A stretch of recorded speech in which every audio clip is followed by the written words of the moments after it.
അർജുൻ, വാ വാ വാ. ഡിവോഴ്സ് കിട്ടിയില്ലേ? ഞാൻ അപ്പോഴേ പറഞ്ഞല്ലേ നീ വരൂന്ന്. ഏയ്, താൻ ആരാ? താനങ്ങനെ നടക്കാൻ പോകുന്ന കാര്യം നേരത്തെ അറിഞ്ഞേ? ഇതാണോ ലവ് കോട്ട്? എന്തിനാ എന്നെ പ്ലാൻ ചെയ്ത് ഇവിടെ വരുത്തിയേ? ചോദിച്ചപ്പോ ചിരിക്കുന്നു. സത്യം പറയടാ. Boss, boss.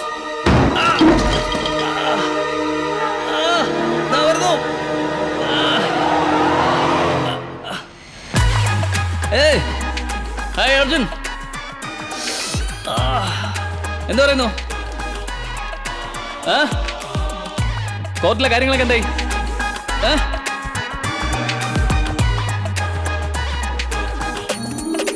സാർ, ആരാ സാർ നിങ്ങള്? എന്റെ ലൈഫിലൊന്ന് ഡ്രാമ കളിക്കാനായിട്ട് നിങ്ങൾ ആരാണ് സാർ? എന്റെ ലൈഫ് വെച്ച് എന്തിനാ ഡ്രാമ കളിക്കുന്നേ? ഫോൺ എടുത്തിട്ടോ. ഫോൺ അവിടെ തന്നെ ഇരിപ്പുണ്ട്, നിങ്ങൾ തന്നെ പോയി എടുത്താൽ മതി.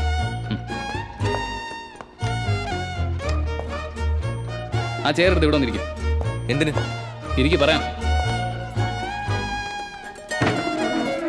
നീ ഇരിക്കും.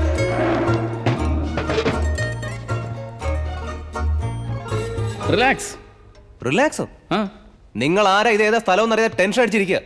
റിലാക്സ് ആവാൻ പറഞ്ഞ എങ്ങനെയാ റിലാക്സ് ആവുന്നേ? ശരി, നിന്റെ എല്ലാ ചോദ്യങ്ങൾക്കും ഞാൻ ഉത്തരം പറഞ്ഞുതരാം. അതിനൊക്കെ മുമ്പ് നീ വേണോന്ന് ആഗ്രഹിക്കുന്ന ഡിവോഴ്സ് ഞാൻ നിനക്ക് വാങ്ങിത്തരാൻ. വിശ്വസിക്കും. ആര്? നിങ്ങളോ? കോമഡി പറയാ സാർ. കസ്റ്റമർ പോകുന്നുണ്ടല്ലേ, പിടിച്ചെടുത്ത്. എന്താ അർജുൻ ഇങ്ങനെ ധൃതി കാണിക്കാതെ? ഇങ്ങനെ ധൃതി കാണിച്ച് ഇവിടെ ഒന്ന് നിൽക്കേണ്ടി വന്നത്. സമാധാനമായിട്ടിരിക്കുക. അനുവിനെ നീ എന്തിനാ ഡിവോഴ്സ് ചെയ്യുന്നത്? അതിന്റെ കാരണം നീ എന്നോട് പറയുക. നിനക്ക് ഞാൻ ഡിവോഴ്സ് വാങ്ങിത്തരാം.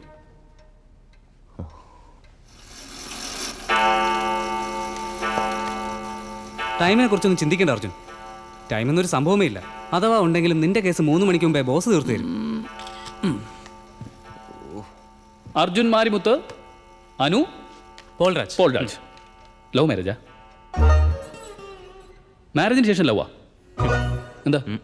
ലവ് മാരേജും അല്ല, മാരേജിന് ശേഷവും ലവ് ഇല്ല. പിന്നെ എന്ത് ജീവിതാടോ ഇത്? ലവ് ഇല്ലാതെ ഒരു ലവ് മാരേജ് ആണ് സാർ. കൺഫ്യൂസ് ആക്കാൻ കുട്ടിക്കാലം തൊട്ട് ബെസ്റ്റ് ഫ്രണ്ട് ആയിരുന്നവൾ പെട്ടെന്ന് ഒരു ദിവസം കല്യാണം കഴിക്കാമെന്ന് ചോദിച്ചു. നോ എന്ന് പറയാൻ ഒരു കാരണം ഇല്ലാത്തതുകൊണ്ട് എനിക്ക് എസ് പറയേണ്ടി വന്നു. അല്ലാതെ ലവ് ഒന്നും അല്ല സാർ. ഓ, അപ്പോ ഇതാണ് ലവ് ഇല്ലാത്ത ഒരു ലവ് മാരേജ് അല്ലേ? ഓക്കെ. അന്നേ നിനക്ക് ലവ് ഇല്ലായിരുന്നല്ലോ. അത് നോ പറയാനൊരു നല്ല കാരണമല്ലായിരുന്നോ? അത് പറഞ്ഞ് എസ്കേപ്പ് ആയിക്കൂടായിരുന്നോ? നമ്മുടെ ആളുകളുടെ പ്രശ്നം ഇത് തന്നെയാ. നോ പറയേണ്ടടുത്ത് എസ് പറയും, എന്നിട്ട് പറഞ്ഞ എസിനെ ഓർത്ത് വിഷമിച്ചോണ്ടിരിക്കും. ഇത്രയ്ക്ക് ബുദ്ധിയില്ലേ നിനക്ക്?